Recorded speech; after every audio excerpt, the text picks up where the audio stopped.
Tiffany Stratton just got very honest about her presentation in WWE, so we'll see what that's about. We'll also check out what's happening with Gunther, Rey Mysterio, and more. Starting things off with Tiffany Stratton and this surprising yet very honest comment she had to say about her usage in WWE.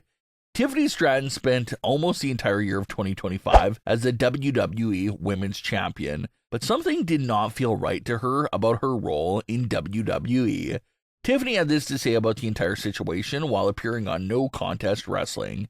Quote, "I feel like for the past year, I was kind of stale. I felt like there weren't any crazy storylines after I won the title, and I kind of want to bring back some spunk. So we're going to be even more heelish, Tiffany. We're going to play around with some things, so I'm excited for that. I miss how my character was down in NXT. I do miss being a heel. I love being a heel and wrestling as a heel. I feel like right now, I wrestle as a babyface. I love to just be free. As a heel, I feel like I could be more free and just kind of be like full Tiffy. Whereas kind of right now, I reel it back. I do miss wrestling as a heel, doing backstages and promos as a heel. I would say that's the biggest thing that I miss in NXT." End quote. A lot of fans understood these comments here from Tiffany Stratton pretty much as a jab at WWE's creative team on the main roster. Everything Tiffany spoke about there basically falls back on the laps of the creative team, no doubt about it. And everything Tiffany Stratton said is 100% accurate. Tiffany's first major storyline on the main roster was, of course, in late 2024, where Tiffany was the Money in the Bank contract holder, and her best friend, Nia Jax, was the current women's champion.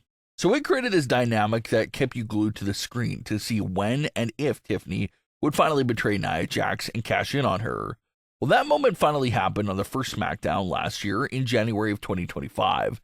It was a big moment, especially since we got to see the cash in on Smackdown. Everyone was excited to see a brand new face as a women's champion. But the disappointing part was the overall booking of Tiffany's entire title reign. She feuded with Nia Jax for what felt like an eternity during that title reign. Nia Jax was there at the start, the middle, and the end of Tiffany's title reign. Just this constant opponent that kept popping up for Tiffany Stratton, and it no doubt eventually caused fan fatigue after we saw Tiffany versus Nia so many times throughout 2025. The one feud that got hot and great for Tiffany's reign was her feud against Charlotte Flair, and a lot of fans do not really give that creative team full credit on that one, since it was Tiffany and Charlotte themselves going off script that actually lit the flame under that feud and got the fans to really buy into the story. And after the Charlotte Flair feud was over in April 2025, it sort of felt like Tiffany never really had a feud that was interesting or worth talking about again, all the way until she lost the title in November 2025. So it's kind of bizarre that Tiffany Stratton was champion from January to November, and we only got one great feud to talk about throughout that entire time frame, and that was, of course, the Charlotte Flair feud. So when Tiffany Stratton says she felt like her character got stale and did not have any storylines going for her in the past year, she's completely right. She was on top of the women's division as champion, but her character did not really have any direction, and outside of everything with Charlotte Flair, she did not have any storylines at all as a defending champion. Tiffany's experience in 2025 had her missing her experience in NXT, which was a time where Tiffany did have more of a character and actually had deep feuds and storylines. She got to the main roster, became champion, but all those other elements disappeared. And obviously, it's not Tiffany's fault. It's just the fact that she's not been given that much material to work with. During that interview right there, Tiffany Stratton did say that she wants to switch things up and reintroduce some of those heel elements from NXT back into her character going forward. And that absolutely would be nice to see. Even if Tiffany enters that tweener sort of area, it would make her character more interesting and add some hype and layers and depth back to her. Because Tiffany is right, her 2025 character did grow stale because there was just nothing to work with at the time. So hopefully if Tiffany starts bringing back some of those heel elements to her character and gets some deep storylines going, she'll be right back on track where she was in NXT. Tiffany Stratton really wants to turn heel again, and we'll have to see if that's the direction WWE wants to take her in. No one has been more of a hot streak outside of the title picture right now than Gunther. He has retired Goldberg, John Cena, and AJ Styles, all within a few months from each other.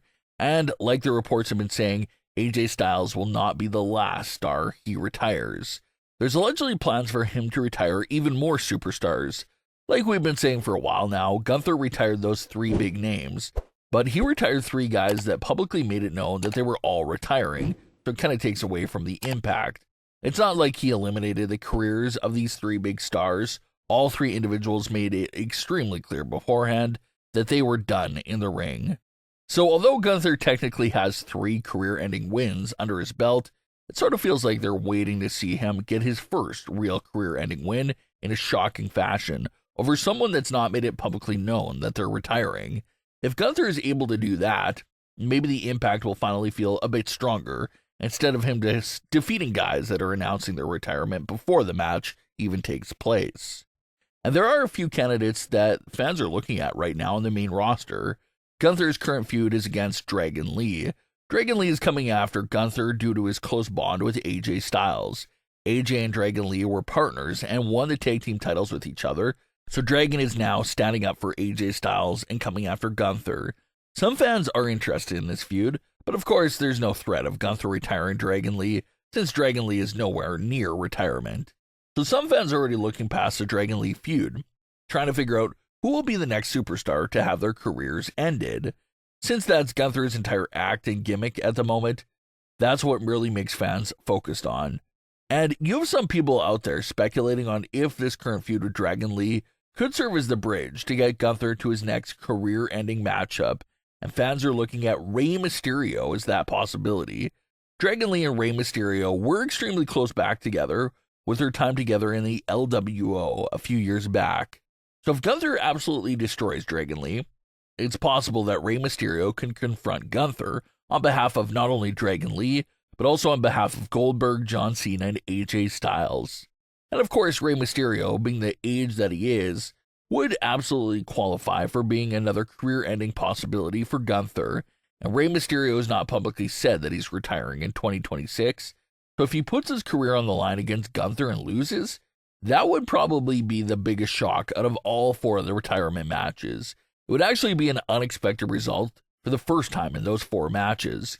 Gunther adds yet another big wrestling legend to his list, and they can continue whatever this story direction is for Gunther.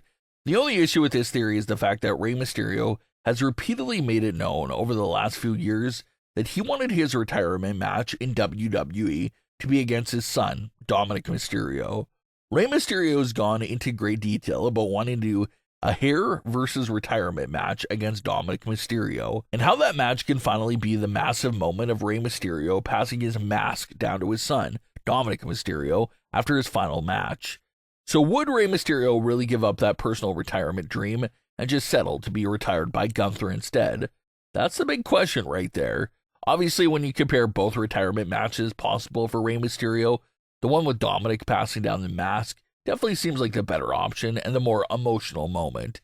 It's hard to imagine Rey Mysterio agreeing to scrap those plans in order to give his final match to Gunther, but right now, you just never know. They seem to be very obsessed with giving Gunther's everyone's retirement match, so the fact right there does make it seem like Gunther has a shot of retiring Rey Mysterio. But what are your thoughts on today's stories? Leave your comments below. Don't forget to subscribe with all notifications on, and leave a like if you enjoyed. Thanks for watching, guys.